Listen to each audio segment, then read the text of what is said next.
Halo semuanya, saat ini kita akan membahas materi metabolisme. Kata metabolisme tentunya sudah sering kita dengar dalam kehidupan kita sehari-hari, karena ini terjadi di dalam tubuh kita. Coba kita perhatikan, ketika kita lapar, tubuh kita pasti lemas, tidak bertenaga. Namun ketika kita makan, setelah kita makan, tubuh kita kembali segar. Ya, kesegaran itu kita dapat dari energi yang dihasilkan oleh makanan yang kita konsumsi. Nah, ketika kita sudah berenergi, maka kita boleh melakukan berbagai aktivitas. Ya, bisa bermain bola, belajar, berlari, dan lain-lain. Nah, energi ini dihasilkan dari proses kimia yang terjadi di dalam tubuh. Ya, jadi makanan yang kita makan akan dicerna secara kimiawi maupun secara mekanik. Secara kimiawi dipecah menggunakan enzim. Lalu hasil dari reaksi kimia yang terjadi di sini di dalam sel khususnya akan menghasilkan energi. Nah, jadi apa itu metabolisme? Metabolisme adalah kumpulan reaksi kimia yang terjadi dalam tubuh yang membutuhkan enzim. Pertanyaannya ialah, apa itu enzim? Enzim adalah protein yang berperan sebagai katalis di dalam tubuh makhluk hidup. Katalis di sini yang artinya mempercepat proses reaksi yang terjadi di dalam tubuh. Saya akan berikan sebuah analogi untuk enzim. Ketika kita membuat kopi, tentunya kita menggunakan sendok untuk mengaduk kopi, gula, dan juga air panas. Gunanya adalah untuk mempercepat larutnya gula di dalam air panas tersebut. Bedakan dengan kalau kita membuat kopi, lalu kita tidak menggunakan sendok ya sebagai pengaduk. Maka nanti gula akan butuh waktu yang lama untuk larut di dalam air panas tersebut. Jadi di sini yang menjadi enzim adalah sendok tersebut, ya, yaitu mempercepat proses larutnya gula di dalam kopi, atau kalau di dalam tubuh kita mempercepat proses reaksi yang terjadi di dalam tubuh, ya. Makanya di sini dibuat fungsi enzim adalah biokatalisator. Bio itu artinya hidup, ya di sini. Sedangkan katalisator itu pemercepat reaksi, ya. Jadi biokatalisator mempercepat reaksi di dalam tubuh, namun enzimnya tidak ikut bereaksi. Maksudnya apa? Kalau misalnya nih kita membuat kopi, sendok itu tidak akan ikut melebur ke dalam kopi tersebut. Dia hanya mempercepat saja.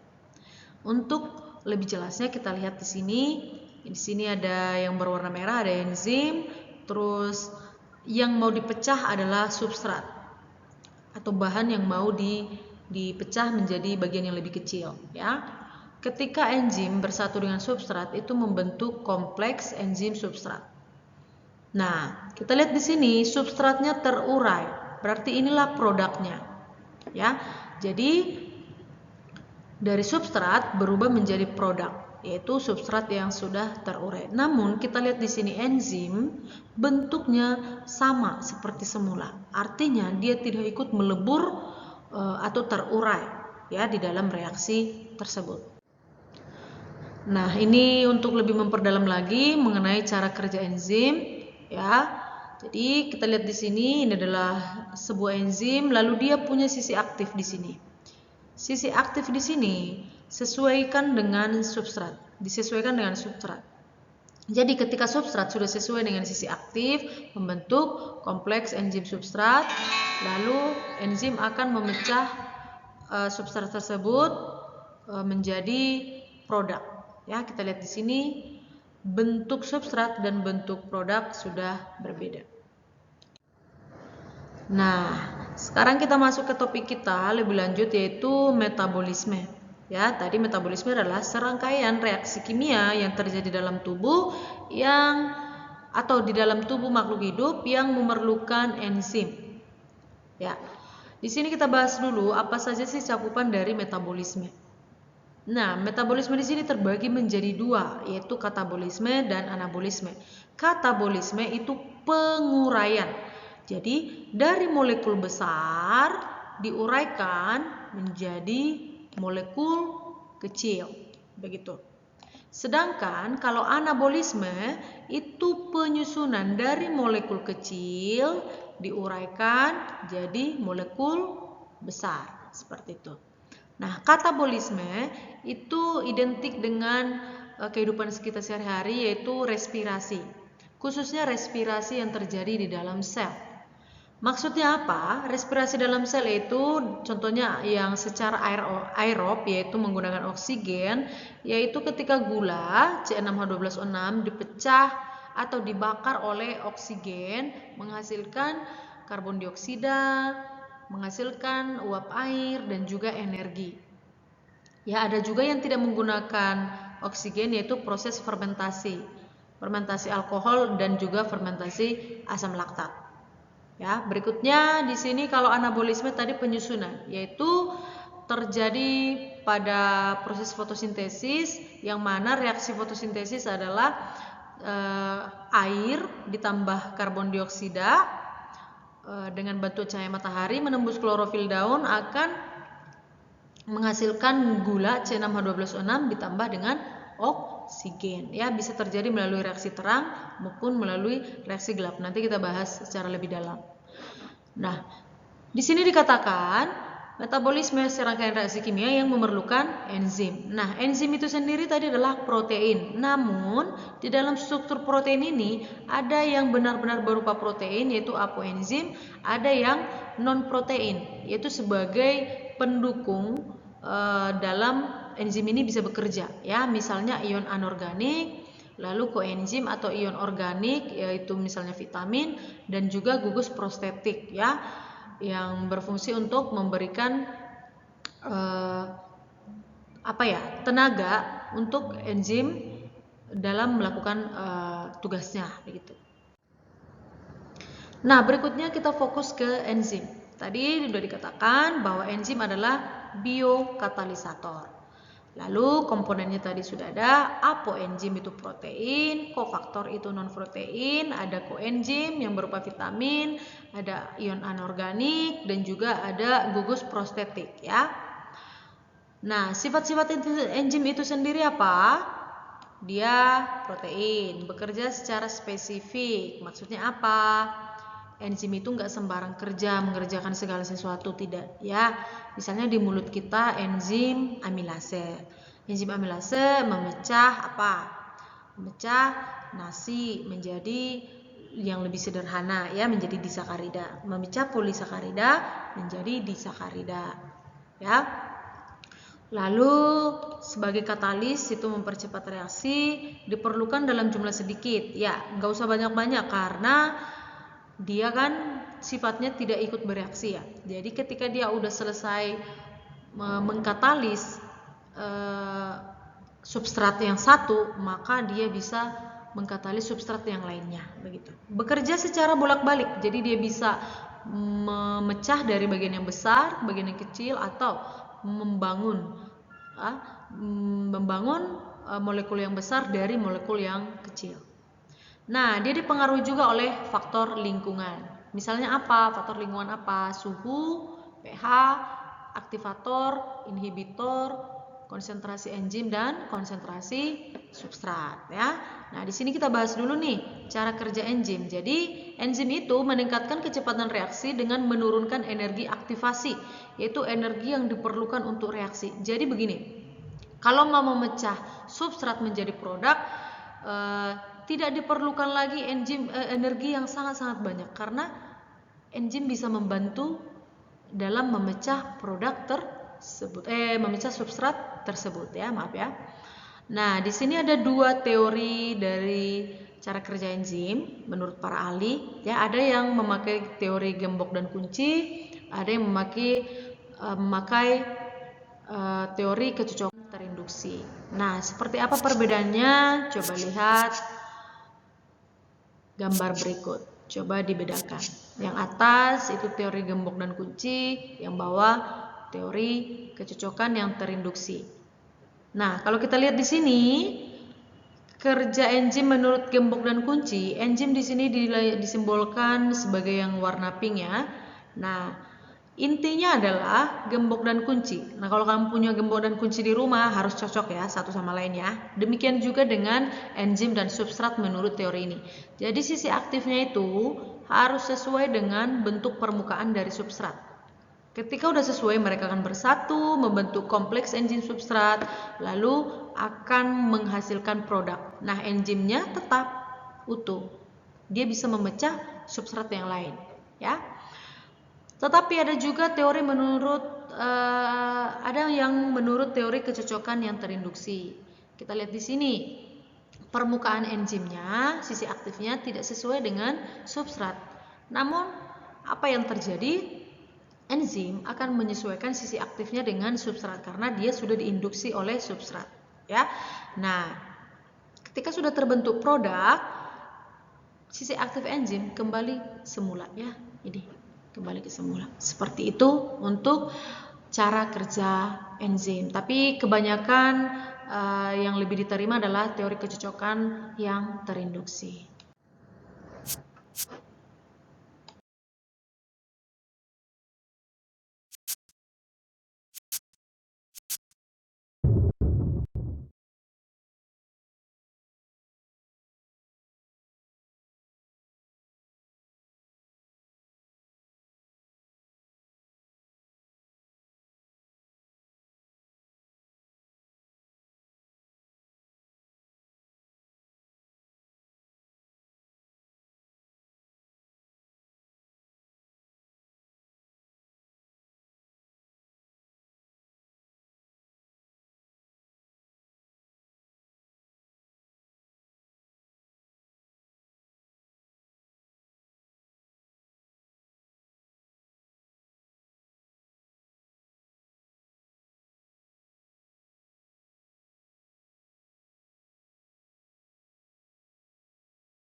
Berikutnya, pH.